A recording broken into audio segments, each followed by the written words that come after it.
Hello, everyone. My name is Brian, and I am a global support engineer who specializes in modular systems and the MX7000 chassis. Today, we are going to go over how to deploy server templates to chassis slots.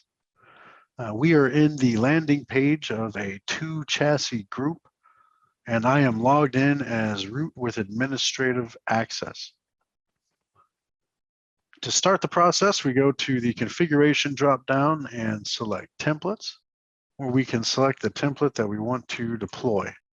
From here, we have an option to assign this to an identity pool. If you would like to do so, you can choose Edit Network up here. We're going to go ahead and assign it to Identity Pool Test 1. We can define virtual MAC addresses and worldwide names doing this. We hit next, and we can also define bandwidth limits if you're using NPAR or NIC partitioning. We can also specify NIC teaming, as well as tagged and untagged VLANs. Once you define that, you have a pop-up that says these settings were applied successfully. And from here, we can deploy a template with our virtual identities. To deploy the template, we hit the deploy button, and we can choose to attach this to slots and select the slot. Before we select the slot, I do want to highlight that if you do not want to reboot your operating system, then you can choose to reseat your server to have the server template apply at a later time. We will go ahead and hit the slot 4 of our chassis here.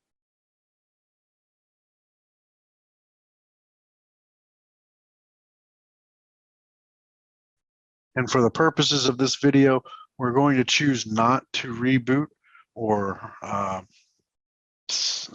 initiate a virtual reseat, which is actually what this does for the purposes of time in this video. We also have additional options here. We can define if we want to boot from an ISO on the network. We can set an IP address for your iDRAC or leave it alone. And we can define granularly what attributes we want to apply from the template to this particular chassis slot. This is the last section that you will be able to uncheck any RAID settings before you overwrite your RAID controller configuration. You hit next, and we can reserve the identities from your identity pool that we associated. You can also double check what the virtual MACs are that are assigned by expanding the ports. And lastly, we can schedule this to apply now, or we can apply this at a later date, preferably in a maintenance window, because this is an interruptive process. When we hit finish, we do see a final warning stating that you can have data loss if you choose to have RAID settings applied. And we have a pop-up that says template deployment is successful. It creates a job for the chassis, and we can view this job under Monitor Job section. When you apply a template to a slot, the job is relatively quick.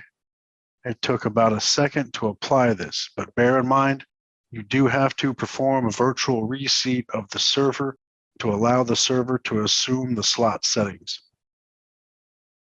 You can confirm that the chassis slot and the server template have been applied successfully by going to the Profile section.